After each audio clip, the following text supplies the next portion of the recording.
जय श्री राधे दोस्तों, केपी की वाणी चैनल में आपका स्वागत है। माता रानी का आशीर्वाद पाने हेतु कमेंट में जय माता दी अवश्य लिखे। वहीं अगर आप महाकाल के भक्त हैं तो कमेंट में हर हर महादेव अवश्य लिखे।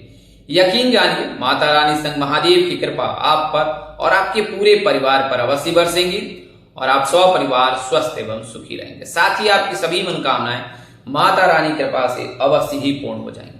दोस्तों, आज की वीडियो में आपको गुरु के राशि परिवर्तन से 5 महीने में जिन 5 भाग्यशाली राशि के जातक के सगाई के योग हैं, शादी के योग है, रिश्ते आने के योग है, रिश्ते ले जाने के योग है, रिश्ते फिक्स होने के योग है, उसकी जानकारी दूंगा। और यह साल का दूसरा सबसे बड़ा संयोग बन रहा है जब 5 भाग्यशाली राशि के जातक के लिए 5 महीना यानी कि 150 दिन बहुत ही मंगलकारी रहने वाले हैं, खासकर विवाह को लेकर।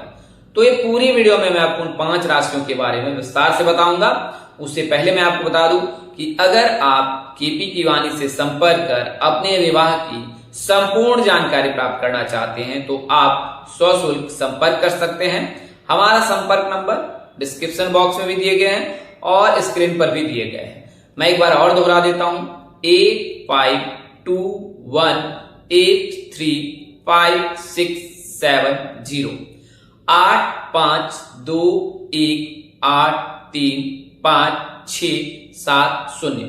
तो इस नंबर पर आप संपर्क कर सकते हैं। और जब आप केपी की वाणी से अपने विवाह की कुंडली का विश्लेषण कराते हैं, विवाह संबंध की जानकारी प्राप्त करते हैं, तो आपको ए से लेकर जेड तक पूरी जानकारी दी जाती है।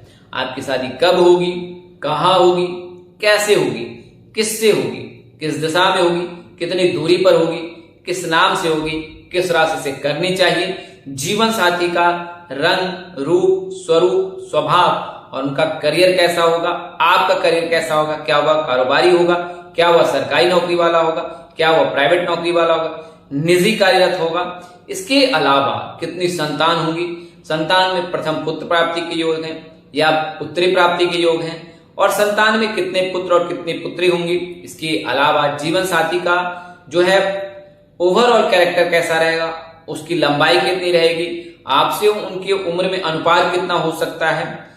इसके साथ ही कुंडली में किस प्रकार की महादशा चल रही है और प्रथम भाव से द्वादश भाव के मध्य ग्रहों की जो स्थिति है उसके आधार पर जो है आपको पूरी जानकारी दी जाएगी। तो आप संपर्क कर सकते हैं, हम लोग सशुल्क आपको पूरी जानकारी देंगे कि विवाह में आप में किस प्रकार से आपका विवाह होना है।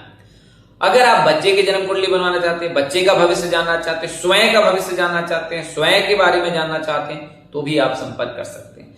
हम लोग ए से जेड तक जन्म कुंडली में जानकारी देते हैं कि बच्चे का जन्म किस नक्षत्र में हुआ, उसका चरित्र कैसा रहेगा, उनकी अनुकूलता कैसी रहेगी, सेहत कैसी रहेगी और उनका करियर कैसा रहेगा, उनका कारोबार कैसा रहेगा। प्रथम भाव के से लेकर द्वादश भाव के मध्य ग्रहों की जो स्थिति है उसके आधार पर जातक का क्या प्रभाव रह सकता है, जातक पर किस प्रकार के जीवन में जो बदलाव देखने को मिलेंगे। इसके अलावा कौन सी महादशा चल रही, किन किन चीजों को ध्यान में रखना है, किन चीजों से सावधानी बरतनी है, किस क्षेत्र में उन्हें उत्तम करना है और किस क्षेत्र में उन्हें जो है अपने हाथ आजमाने, किस्मत आजमाने हैं। तो ये तमाम तरह की जो जानकारी आप केपी की वाणी से प्राप्त कर सकते हैं। अगर आप दूसरे विवाह के इच्छुक है, दूसरे विवाह की जानकारी प्राप्त करना चाहते हैं तो भी आप संपर्क कर सकते हैं। अगर आप जन्म कुंडली मिलान कराना चाहते हैं वर और वधू का तो भी आप संपर्क कर सकते हैं। तो कुल मिलाकर अगर कहे तो आप केपी की वाणी से संपर्क सटीक सत्यता के लिए जो है आप हमसे संपर्क कर सकते हैं। और अब तक 20,000 से अधिक जातकों का मार्ग प्रशस्त किया गया है, न केवल भारतवर्ष में बल्कि भारतवर्ष के बाहर यूरोप, अमेरिका, ऑस्ट्रेलिया आदि देशों में भी जो है हमारी सेवा 7 वर्षों से जारी है। तो यह तो कुछ प्राथमिक जानकारी दी है, अगर समय लगा है तो उसके लिए मैं क्षमा प्रार्थी हूं। यह जानकारी इसलिए देता हूं कि ताकि आपको सही जानकारी मिल सके।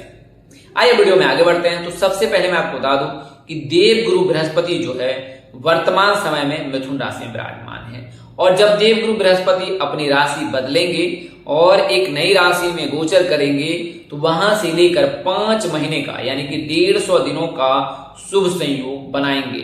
अभी जिन 5 राशि के जातकों के योग बना रहे हैं और जब देवगुरु बृहस्पति अगली राशि में गोचर करेंगे तो अगली 5 राशि के जातकों के लिए विवाह के योग बनाएंगे। और देवगुरु बृहस्पति जो है लड़कियों के विवाह के कारक माने जाते हैं। जी हाँ, लड़कियों के विवाह के कारक जो है देवगुरु बृहस्पति है। जिन लड़कियों की कुंडली में जो है गुरु मजबूत होता है उनके शीघ्र विवाह के योग 100% बनते हैं। आपने आसपास में कई ऐसे जातकों को देखा होगा या ऐसी लड़कियों को आपने देखा होगा जिनकी कम उम्र में शादी हो गई है। ऐसा तब होता है जब उनकी कुंडली में देवगुरु बृहस्पति बहुत ही मजबूत रहता है। तो देवगुरु बृहस्पति जो है वो 150 दिनों के लिए जो है राशि में गोचर करेंगे, एक राशि में, और उस राशि में गोचर करने से 5 राशि के जातकों के जीवन में नया आयाम आएगा। अब बात करते हैं देवगुरु बृहस्पति। देवगुरु बृहस्पति जो है कर्क राशि में उच्च के होते हैं। उच्च का तात्पर्य यह है कि देवगुरु बृहस्पति जो है कर्क राशि के जो भी जातक हैं उन्हें हमेशा ही शुभ फल देते हैं, और ऐसे जातक न केवल व्यापार बल्कि कारोबार और रोजगार सभी क्षेत्रों में बेहतर करते हैं। तो कर्क राशि के जो भी जातक होते हैं उन पर देवगुरु बृहस्पति की विशेष कृपा रहती है। अब बात करते हैं धनु और मीन राशि। तो धनु और मीन राशि के जो राशि स्वामी हैं वो देवगुरु बृहस्पति है, और देवगुरु बृहस्पति के चलते इन तीनों जातकों में यानी कि कर्क राशि, धनु राशि और मीन राशि के जातकों में सात्विक गुणों का विकास होता है। सत्य की राह पर चलने वाले होते हैं, धार्मिक होते हैं, कार्मिक होते हैं और बहुत ही लगनशील होते हैं, मेहनती होते हैं, ये 3 राशि के जातक।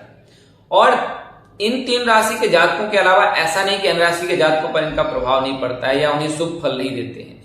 अगर आप देवगुरु बृहस्पति को प्रसन्न करना चाहते हैं तो आप जो है गुरुवार का व्रत अवश्य रखें। खासकर लड़कियां जो है उन्हें मैं सलाह दूंगा कि शुक्ल पक्ष से आप गुरुवार व्रत का प्रारंभ करें और कम से कम 16 या 21, 7, 11 इस प्रकार से जो है आपकी शारीरिक जो क्षमता है उसके आधार पर आप गुरुवार का व्रत रखें। गुरुवार के दिन पीले वस्त्र धारण करें, पीले चीजों का दान करें। आप गुरुवार के दिन प्रातः काल ब्रह्म मुहूर्त में या ब्रह्म मुहूर्त के समय आप उठ जाएं और फिर दैनिक कार्यों से निवृत्त होने के बाद स्नान ध्यान कर जो है पीले वस्त्र धारण करें, आचमन करें और उसके पश्चात सबसे पहले भगवान भास्कर यानी सूर्य देव को जल अर्पित करें, और उनको जल अर्पित करने के पश्चात 1 लोटे जल में जो है चुटकी भर हल्दी मिलाकर जो है आप केले के पौधे को जल का अर्घ्य दें, और इस समय तक आप मौन व्रत धारण करें। और उसके पश्चात केले वृक्ष के सम्मुख जो है भगवान बृहस्पति देव और जगत के पालनहार भगवान विष्णु की पूजा उपासना करें। उन्हें पीले चीजें अर्पित करें, जैसे चने की दाल हो, गुड़ हो, केले हैं, ये सभी चीजें जो है उन्हें अर्पित करें। बृहस्पति देव की जो है व्रत कथा का पाठ करें और फिर आरती चालीसा करने के बाद जो है आप दिन भर उपवास रखें। 1 बार फल, 1 बार जल ग्रहण कर सकते हैं, और संध्या काल में जो है तुलसी आरती करने के पश्चात आप फलहार कर सकते हैं या फिर अन्न ग्रहण कर सकते हैं। तो इस गुरुवार का व्रत जो है आप अवश्य करें, इससे आपको बहुत लाभ होगा। क्या क्या लाभ होगा? तो गुरुवार के व्रत करने से जो है सुख और सौभाग्य में वृद्धि होती है, वंश में वृद्धि यानी कि पुत्र रत्न की प्राप्ति होती है। इसके अलावा आपका जो जीवन साथी होगा उसके जो है व्यापार में या रोजगार में, कारोबार में, किसी भी सेक्टर में, जिस सेक्टर में वो कार्यरत होंगे उसमें उनको बहुत ही उन्नति मिलेगी, घर में सुख शांति बनी रहेगी। इसके अलावा आप दीर्घायु भी होंगे। तो ये तमाम तरह की जो है लाभ जो है आपको देवगुरु बृहस्पति के निमित्त गुरुवार का व्रत करने से प्राप्त होता है। तो अब बात करते हैं गुरु के राशि परिवर्तन। तो देवगुरु बृहस्पति जो है 2 जून को राशि परिवर्तन करेंगे, और 2 जून को जो है देवगुरु बृहस्पति मिथुन राशि से निकलकर कर्क राशि में गोचर करेंगे। तो कर्क के लग्न में बैठेंगे और इनमें गुरु उच्च के ही होते हैं। तो इसका तात्पर्य यह है कि कर्क राशि के जो भी जातक हैं उनके लिए 2 जून से लेकर 5 महीना, अगले 5 महीने तक जो है उनको विशेष लाभ प्राप्त हो सकता है। उनको विशेष लाभ प्राप्त हो सकता है, यानी कि अगर आप अविवाहित हैं, विवाह के इच्छुक हैं और आपकी बातचीत चल रही है, किसी न किसी कारणवश विवाह में बाधा आ रही है, तो ये जो बाधा है वो स्वतः ही समाप्त हो जाएगी देवगुरु बृहस्पति के आपके लग्न भाव में विराजमान होने से।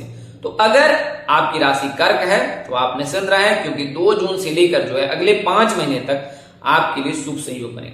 अब देवगुरु बृहस्पति कितने समय तक रहेंगे? तो जैसा मैंने बताया 5 महीने तक रहेंगे। और कब कर्क राशि से निकलेंगे? तो कर्क राशि से निकलेंगे वो 31 अक्टूबर को। तो जून का महीना, फिर जुलाई, अगस्त, सितंबर, अक्टूबर, यानी कि कुल मिलाकर 5 महीने तक जो है आपके लिए शुभ संयोग रहेगा। कर्क राशि के जो भी जातक है इनके लिए शुभ संयोग रहेगा, और 5 महीने में आपके जून जुलाई में शादी होने के प्रबल योग हैं। ऐसे जातक जिनकी शादी फिक्स होगी उनके नवंबर दिसंबर में विवाह के योग है। पंजाब और उसके आसपास के क्षेत्रों में जो भी जातक होंगे उनके नवरात्रि में भी विवाह के योग बनेंगे। तो पहली राशि कर्क राशि है। कर्क राशि के जातकों के विवाह के योग बन रहे हैं 2 जून से लेकर 31 अक्टूबर तक। और इस दौरान जिन जातकों की जून जुलाई में शादी होगी और जिन जातकों की शादी नहीं हो पाएगी उनके लिए रिश्ते आने के, रिश्ते फिक्स होने के 100% योग है। अब बात करते हैं दूसरी राशि। तो जब कर्क राशि में गोचर करेंगे देवगुरु बृहस्पति तो किस राशि के भाव को किस प्रकार देखते हैं? तो एकादश भाव, कन्या राशि के एकादश भाव को देखेंगे। और ज्योतिषों का मत है कि अगर एकादश भाव में गुरु की दृष्टि रहती है, गुरु की कृपा बरसती है, गुरु विराजमान रहते हैं तो जातक के विवाह के योग बनते हैं। तो कन्या राशि की लड़कियों के लिए भी शुभ संयोग है। जब देवगुरु बृहस्पति कर्क राशि में आएंगे तो फिर आपके लिए 5 महीना जो है वो बेहद मंगलकारी रहने वाला है, शुभकारी रहने वाला है। 5 महीनों में जो है आपकी परिणय सूत्र में बंधने के 100% योग है। ऐसे जातक जिनकी शादी जून जुलाई में नहीं होती है उनके लिए नवंबर दिसंबर का महीना शुभ है। और वहीं पंजाब और उसके आसपास के क्षेत्रों में जैसे मैंने आपको बताया कि वहां पर जो है कन्या राशि यानी पी नाम के जो भी जातक हैं उनके लिए जो है नवरात्रि के दिनों में विवाह के योग है। तो ये एकादश भाव को देखें। अब फिर भाग्य भाव। भाग्य भाव में अगर गुरु रहता है तो जातक के भाग्य में अपार वृद्धि होती है, यानी कि उनके सारे काम बन जाते हैं, जितने अधूरे काम होते हैं वो बन जाते हैं। और मन कामना जो होती है, मन की इच्छा होती है वो भी पूर्ण होती है। और गुरुओं की कृपा से जो है जातक अपने जीवन में जो है सुख समृद्धि पाता रहता है। तो भाग्य भाव किस राशि के जातक के देखेंगे? तो वो राशि है वृश्चिक, यानी कि एन और वाई नाम के जो भी जातक हैं उनके लिए जो है ये 5 महीना बहुत ही अनुपम रहने वाला है, क्योंकि उस दौरान गुरु आपके भाग्य भाव में बैठेंगे। और जब भाग्य भाव में बैठेंगे तो जैसा मैंने आपको बताया कि आपके भाग्य में अपार वृद्धि होगी और जो भी इच्छा है वो अवश्य ही पूर्ण हो जाएंगी। तो गुरु जो है वृश्चिक राशि के जातक के भाग्य भाव में बैठेंगे और कन्या राशि के एकादश भाव में बैठेंगे, कर्क राशि के लग्न भाव में बैठेंगे। अब बात करते हैं विवाह भाव यानी कि सप्तम भाव। सप्तम भाव अब चूंकि वर्तमान में मिथुन में है तो धनु राशि के जातक, और जब कर्क में आएंगे तो फिर मकर राशि के जातक के विवाह भाव को देखेंगे। अगर आपकी राशि मकर है, अगर आपका नाम अक्षर जैसे होता है तो आपके लिए शुभ संयोग है। यानी कि अगर मकर राशि के जातक हैं तो अगले 5 महीने में जून से लेकर अक्टूबर के मध्य और फिर नवंबर और दिसंबर में आपके विवाह के 100% योग है अगर आप मकर राशि के जातक हैं। तो मकर राशि के जातकों के लिए भी शुभ संयोग बन रहा है। हालांकि 5 दिसंबर के पश्चात जब राहु आपकी राशि में आएंगे तो फिर आपको कठिनाई हो सकती है, लेकिन उससे पहले आप पर देवगुरु बृहस्पति की विशेष कृपा बरसेगी और 5 दिसंबर तक आपके परिणय सूत्र में बंधने के योग है। तो ये जो राशि है मकर राशि, उनके विवाह भाव को देखेंगे और मकर राशि के जातक, कर्क राशि के जो भी जातक हैं उनके विवाह के 100% योग है इन 2 राशि के जातक के। अब जो अंतिम राशि 4 राशि के बारे में बताएं। अब अंतिम राशि है प्रेम भाव। प्रेम भाव यानी कि 5वें भाव। 5वें भाव मीन राशि के जातक के प्रेम भाव में देवगुरु बृहस्पति विराजमान रहेंगे अगले 5 महीने तक। जब देवगुरु बृहस्पति कर्क राशि के लग्न में आएंगे, कन्या राशि के एकादश में आएंगे, वृश्चिक राशि के भाग्य भाव में आएंगे, मकर राशि के जो है विवाह भाव में आएंगे, तो मीन राशि के जातक के प्रेम भाव में आएंगे। और प्रेम भाव में जब देवगुरु बृहस्पति रहते हैं तो भी आपके लिए विवाह की योग बनाते हैं। तो मीन राशि के जो भी जातक हैं उनके लिए समय अनुपम रहेगा। 5 महीना जो है आपके लिए उत्तम रहेगा। नवंबर का महीना बहुत ही भाग्यशाली रहने वाला है आपके लिए, क्योंकि नवंबर के महीने जब सुखों के कारक शुक्रदेव कन्या राशि में रहेंगे तो आपके विवाह भाव को देखेंगे और यह समय आपके लिए 110% बहुत ही उत्तम रहेगा। विवाह के लिए परफेक्ट टाइम रहेगा और इस दौरान आप परिणय सूत्र में अवश्य बन जाएंगे। ऐसा तब होगा अगर आपकी कुंडली में किसी प्रकार का कोई दोष नहीं लगा है और महादशा अंतरदशा में शत्रुवत जो है ग्रह नहीं बैठे हो, उनकी महादशा न चल रही हो, अंतरदशा न चल रही, तो अवश्य आप परिणय सूत्र में बन जाएंगे। तो 5 राशियों के बारे में मैंने आपको बताया कि 5 भाग्यशाली राशि के जातक हैं, उनके 5 महीने में विवाह के योग हैं और उन राशि के जातक के विवाह के 100% योग बन ही रहे हैं। तो ये जो 5 राशि, अब मैं आपको दिशा बता देता हूं।